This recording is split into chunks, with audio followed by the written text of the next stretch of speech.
Graça e paz, queridos, sejam bem-vindos ao nosso canal. Eu sou a pastora Silvia e a partir de agora nós vamos estar postando vídeos regularmente, falando, ministrando palavras que o Senhor coloca no nosso coração. Sempre usando essa hashtag Pitstop da Palavra. Nós esperamos que vocês compartilhem com outras pessoas para que mais pessoas sejam alimentadas. Eu confesso que a princípio eu fui bastante relutante. O Senhor colocou esse desejo no meu coração de estar ministrando palavra através de vídeos na internet e eu relutava bastante, nem eu mesmo sei o porquê, mas como diz em Eclesiastes, há tempo para todo propósito debaixo do céu, e agora nós vamos começar esse trabalho com esses vídeos e vamos precisar da ajuda de todos vocês para se inscrever, para curtir, para compartilhar, dar seu joinha, seu gostei e para compartilhar para que mais e mais pessoas possam desfrutar desse alimento que o Senhor primeiro ministrou no meu coração e agora eu vou estar passando para todos vocês. Hoje nós queremos falar a respeito de um trecho bíblico que está em Lucas, capítulo 4, do versículo 1 ao 13, que fala a respeito da tentação de Jesus, quando ele foi levado pelo Espírito ao deserto e passou 40 dias jejuando, e a Bíblia diz que ele teve fome. E ele foi tentado por Satanás, e nesse trecho de Lucas 4 tem um diálogo entre Jesus e Satanás que é totalmente edificante para nós, para a nossa vida como cristãos.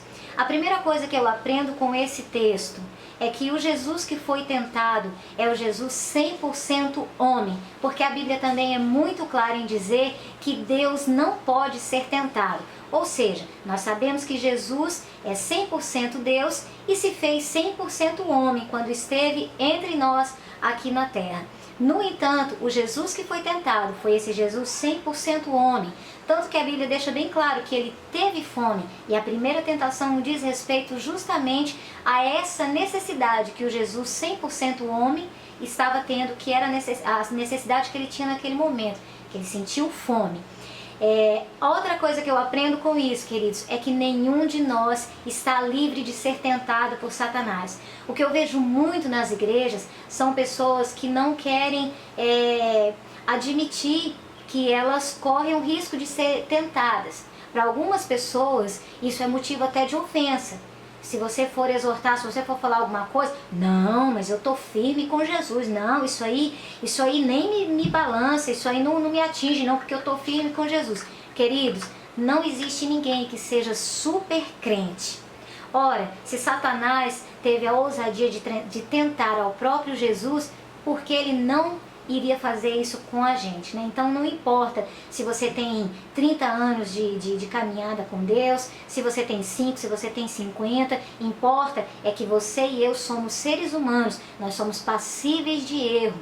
Então nós estamos propensos, a verdade é que nós estamos propensos ao pecado, e Satanás sabe disso. Eu quero falar com você aqui a respeito da primeira tentação. O capítulo 4 do Evangelho de Lucas diz que a primeira tentação que Satanás fez a Jesus, ele disse o seguinte: disse-lhe o diabo, se tu és o Filho de Deus, dize a esta pedra que se transforme em pão. Isso está em Lucas 4, no versículo 3. Ou seja, Jesus havia passado 40 dias sem se alimentar. Claro que ele devia estar faminto. Trazendo para os nossos dias, o que nós aprendemos com isso? Uma necessidade que nós temos na nossa vida, porque todos nós temos necessidades, uma diferente da outra. Alguns têm necessidades parecidas, alguns têm necessidades totalmente diferentes, mas, num contexto geral, todos nós temos necessidades. Então, essa é uma estratégia que Satanás usa para nos tentar, para tentar nos fazer cair. Então ele foi em cima de uma necessidade de Jesus. Ele está com fome? Eu vou dizer a ele que transforme as pedras em pão. Assim ele vai matar a fome dele. E o que Jesus nos ensina com isso? Que a nossa necessidade não é um argumento para que a gente negocie a nossa aliança, o nosso compromisso com Deus. Eu não posso simplesmente chegar e dizer assim, mas é porque eu precisava. Pastora, eu sei que não era certo fazer aquilo ali, mas é porque eu estava precisando. Jesus deixa bem claro nessa tentação que o fato dele estar precisando se alimentar não foi motivo suficiente, não foi argumento para que ele se desviasse dos propósitos do Senhor. A segunda tentação, eu vou falar de uma forma bem rápida para que o nosso vídeo não seja longo. E eu recomendo a você que depois faça a leitura completa desse capítulo de Lucas. É o capítulo 4 do Evangelho de Lucas. A segunda tentação diz respeito ao que nós podemos chamar de um atalho para a promessa. Satanás, do verso 5 ao 7, Satanás diz assim a Jesus: e o diabo, levando a um alto monte, mostrou-lhe num momento de tempo, todos os reinos do mundo. E disse-lhe o diabo: dar-te-ei a ti todo este poder e a sua glória, porque a mim foi entregue, e dou a quem quero. Portanto, se tu me adorares, tudo será teu. Na primeira tentação, quando Satanás sugeriu, ele não ofereceu o pão especificamente. Veja bem, essa é uma outra revelação que nós temos para o nosso coração. Ele poderia simplesmente ter chegado com um cesto de pão e entregue para Jesus e ter dito: come, você não tem fome? Mas não, ele quis que Jesus mesmo tivesse a atitude, tomasse a atitude de cometer o pecado. Ele não trouxe o pecado pronto numa cesta, mas ele quis influenciar Jesus a pecar. E a resposta de Jesus na primeira tentação foi: está escrito, nem só de pão viverá o homem. Ou seja, Jesus já nos dá uma outra lição aqui sobre a principal maneira de nós vencermos uma tentação é conhecendo a palavra de Deus, é conhecendo o que Deus espera de nós, a resposta que Deus espera de nós, é sabendo como Deus espera que a gente se posicione diante de uma tentação de Satanás. Então a chave é esse está escrito que Jesus diz. Na segunda tentação, que nós consideramos ser um atalho para a promessa, por quê? Porque Satanás mostrou a ele no momento todos os reinos do mundo e disse para ele que poderia entregar todos aqueles reinos com o poder e a glória, poderia entregar tudo para Jesus e fazer dele um rei. E a única coisa que Jesus teria que fazer era se prostrar e adorá-lo. Por que nós consideramos que isso é uma oferta de atalho para a promessa? Porque Jesus já tinha uma promessa de ser rei, queridos. Só que Jesus pagaria um preço por esse reinado, um preço muito caro, um preço de humilhação, um preço de chicotadas, um preço de cuspes, um preço de cruz. E Satanás estava simplesmente nas entrelinhas dizendo, sabe o que para ele? Deixa de bobagem. Para você ser rei, você não precisa passar por tudo isso aí, não. Eu te dou tudo. A única coisa que você tem que fazer aí, é me adorar. Queridos, é muito tentador. Acontece nos nossos dias, acontece todos os dias com homens e mulheres de Deus. Porque todos nós temos promessa. E nós, nesse tempo de mundo, nesse mundo tão imediatista que nós vivemos, nós às vezes criamos uma expectativa de que quando nós recebemos uma palavra, uma promessa de Deus, que ela vai se cumprir imediatamente depois que nós a recebemos. E às vezes isso não acontece. Às vezes é necessário um período longo de anos para que nós estejamos preparados para receber aquilo que o Senhor mesmo nos prometeu. Mas é difícil esperar. E às vezes, por não ter paciência para esperar, a gente se perde e acaba pegando um desses atalhos que Satanás nos oferece. Assim como ele ofereceu para Jesus, ele faz conosco também. Não seria diferente. E Jesus, mais uma vez, respondeu a ele da mesma forma, começando exatamente da maneira que ele começou quando ele foi responder a primeira tentação. Ele diz lá em Lucas 4, no versículo 8, Jesus respondeu, está escrito, adore o Senhor, o seu Deus, e só a Ele preste culto. Mais uma vez Jesus começa, está escrito, enfatizando para nós, nos dias de hoje, que nós temos que conhecer a palavra da vida, que assim nós vamos vencer as tentações de Satanás. O diabo, não satisfeito, de tentar dar de oferecer um atalho para a promessa, viu que Jesus não cedeu numa necessidade, não cedeu num atalho para a promessa, aonde muitos de nós já teria caído lá na primeira tentação, que era uma necessidade, e ainda usaria o argumento de que era porque precisa. No segundo caso, nós poderíamos também ceder e depois dizer, mas é porque Deus prometeu, então assim, é uma promessa de Deus. Acontece muito, queridos, como Satanás tem conhecimento, é natural que ele ofereça coisas que vão se transformar em distrações.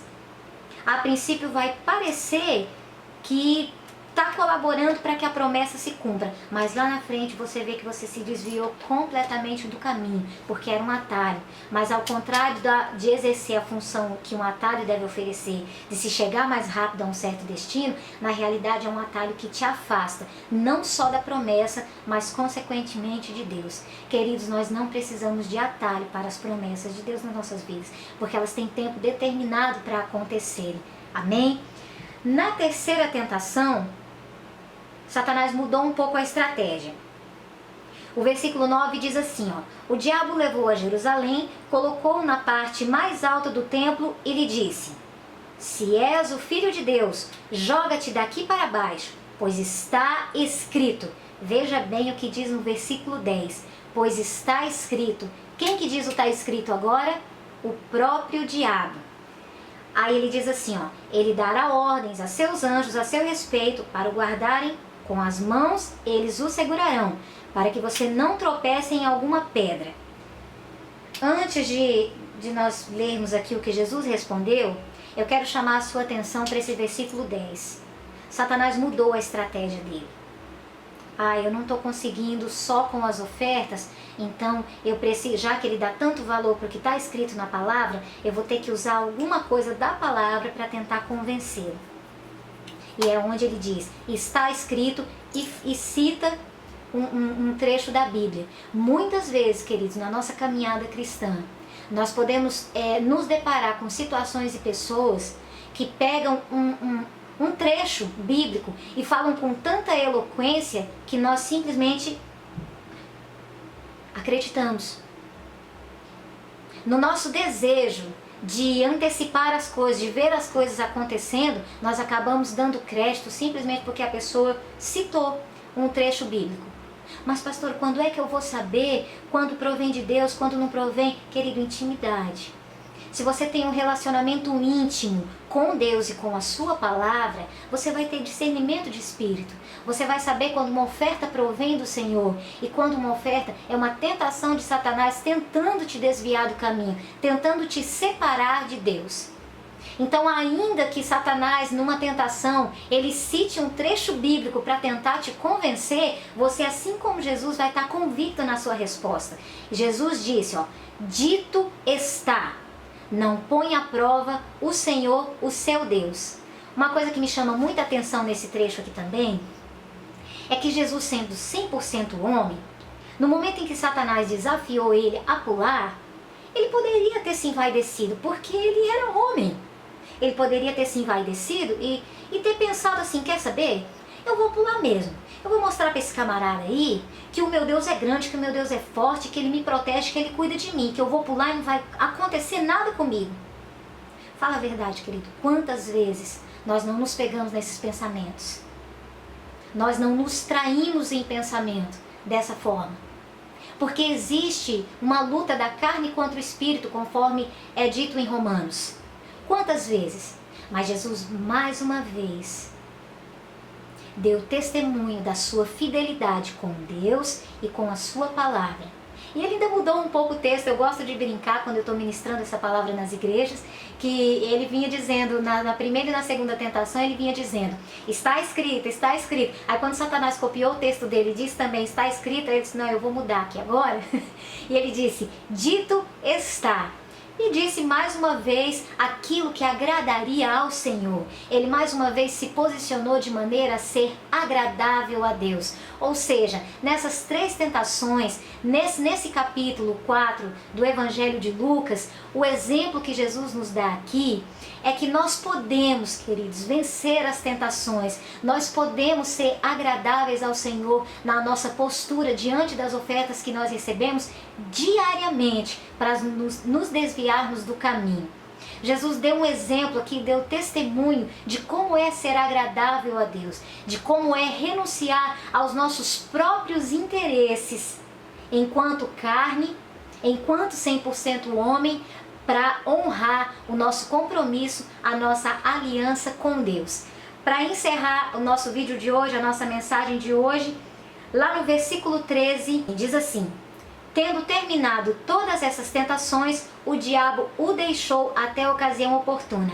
Ou seja, além de tudo isso que nós aprendemos com Jesus, com o exemplo, com o testemunho que Jesus nos deu, nós também vemos ser cumprida a palavra que está em Tiago 4:7. Resisti ao diabo e ele fugirá de vós. Foi isso que aconteceu. Satanás foi embora porque ele não conseguiu o que ele queria. Claro que iria voltar em outras ocasiões, porque a própria Bíblia diz que ele deixou até o momento oportuno. Mas o que importa é que se nós temos uma leitura diária, nós temos um relacionamento íntimo com a palavra de Deus, nós temos um relacionamento íntimo de oração, um bate-papo mesmo com Deus diariamente, não importa quantas vezes Satanás venha nos tentar, nós vamos sempre estar prontos a renunciar aos nossos próprios interesses a favor de nos posicionar aquilo que é agradável a Deus. Queridos, em nome de Jesus, muito obrigada por ter nos assistido. Peço mais uma vez que você deixe o seu joinha, que você compartilhe, que você se inscreva no canal, porque no seu compartilhar você já vai estar pregando para outra pessoa. Um clique seu compartilhando, você já está pregando na vida de uma outra pessoa que também precisa ouvir essa palavra, assim como eu precisava e assim como você que assistiu hoje e não foi por acaso, também precisava. Um grande abraço, graça e paz.